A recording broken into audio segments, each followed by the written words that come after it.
Hi everyone, it's Zad with Body Coach Academy, and today we're going to start with breaking down the Development AFF from the 2025-26 UIL Spring topic that has resolved developing countries ought to prioritize globalization over protectionism.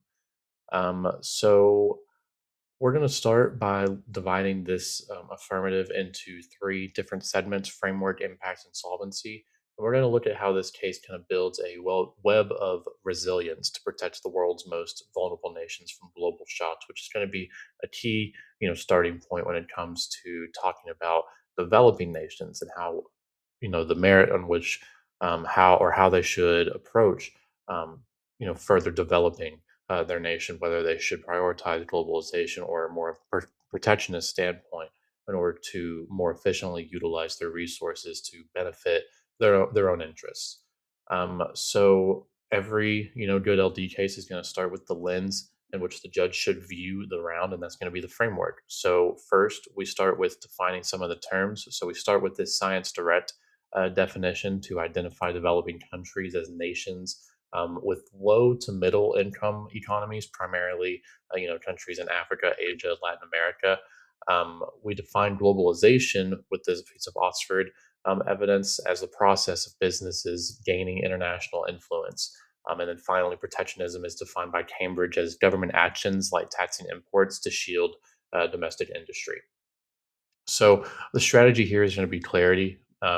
Just trying to ensure that the negative isn't going to be able to hit you with other definitions. I think these definitions are pretty reasonable in terms of applying to both sides. So I think that introducing these starting in the AC is going to be really valuable in this debate. So then we get into the value and the criterion. So the value is going to be morality. And then the way that we get to that is through the criterion, which is consistency with normative economics. And according to this Collier evidence, economics is the study of scarcity. So normative economics specifically asks how should we allocate scarce resources to improve social welfare.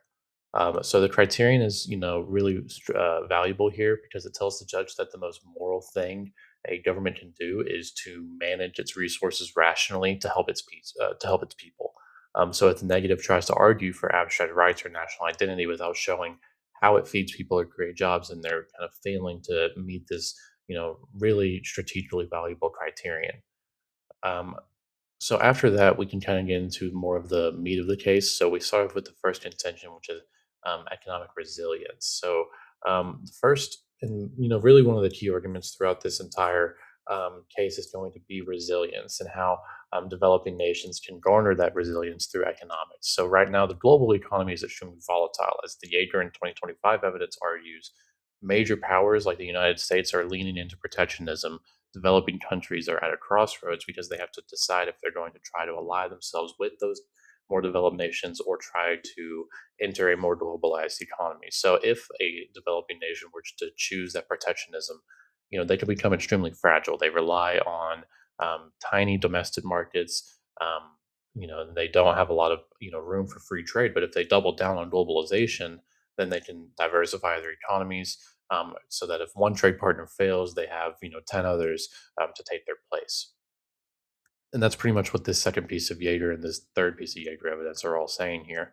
And then we get into this Kaya 10 evidence, which talks about more of the impact in these developing nations. And it, cites a study of 64 developing countries, which proves empirically that globalization, specifically higher exports, leads to higher manufacturing employment. And it's not just a theory, it's 23 years of data showing that trade puts more people to work. Um, and allows for these developing countries to further develop their economies and ensure that everyone is working and gaining a wage and therefore spending and creating a positive cyclical effect on the economy. So that's kind of the first intention about resilience and how developing countries can build resilience through a globalized economy that prioritizes increased exports. So then we get into the second contention here, and this one is about global stability. It argues that when countries stop trading, they start fighting. The Sevic in 25 and the Hanadiera 2023 evidence. Um, Sorry, let me get back to that here. There we go. Argue that protectionism creates a more of a predatory environment. Um, because it allows for some of these more developed countries to take advantage of some of these countries that have hoarded some of their resources. For example, if a developing country were to prioritize more protectionist economies, then they might hoard some of their resources that developed countries want. And that can create, incentives for things like regime change in order to steal a country's resources, which is why more of a globalized economy can ensure that that doesn't happen. Because if you have a wide network of trading partners, and you also have a lot more protection because it not only are you interested in your own resource management, but so are many other trading partners. Some that might have large militaries to help defend their own trading partners. And then we get into the next couple pieces of evidence. Specifically, if we look at this a login June 19 evidence, this is one of the more powerful impacts in this case because it provides a massive study that says 110 countries show that globalization decreases child mortality. It brings in better medicine, more stable food supplies, higher human capital, and it literally saves life. Where protectionism, by contrast, prevents those things from getting into countries. And so, how do we get there, right?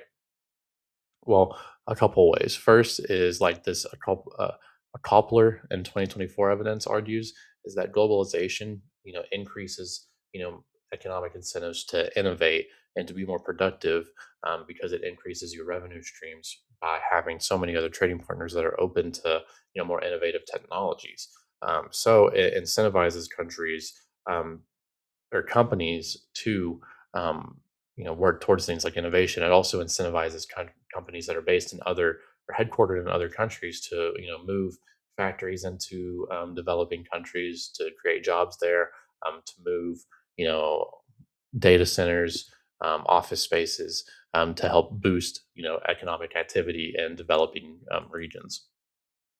So that's a lot of good reasons as to why globalization can provide a better, life for people in developing countries. So then we get into the solvency aspect of this case.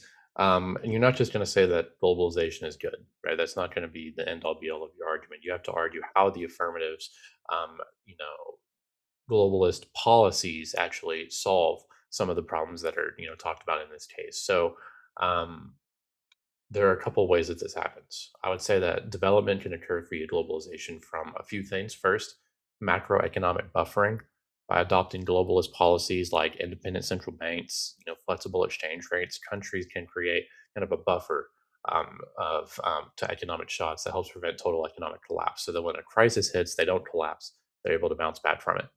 Second is this innovation web, as the Cobbler 24 evidence explains, that globalization isn't just about moving goods, it's about moving ideas, and it forces technology transfers and things like healthcare and agriculture. And the affirmative can solve poverty by giving developing nations the tools of more developed countries. And third is diplomatic deterrence, because when you keep your markets open, developing nations bind themselves to the international community, which creates a deterrent against the more American style protectionism that some of the early evidence in the affirmative warns about. And if everyone is trading, then the cost of going to war, the cost of conflict becomes way too high. So this case solves because it creates it replaces a fragile, isolated economy with more of a resilient, integrated network with multiple economies. So how do you win with this F? First, you lean on the empirics. When the negative makes a theoretical argument about like cultural loss or whatever, you point back to a 110 country study on child mortality. You point back to the studies on globalization boosting employment in specific countries, and it's hard to weigh some of those more abstract ideas against literal lives saved proven by globalization. Second, make sure you're using some of the context of your evidence. You have a lot of very recent evidence like Jaeger in 2025 that accounts for more modern U.S. protectionism, which makes your case feels a lot more relevant than a generic free trade is good brief from 1995. Third, focus on the resilience narrative. You're not just arguing for profit; you're arguing for a safety net for countries to fall back on, so that economic crisis hits and that doesn't create employment crisis for every person in the country.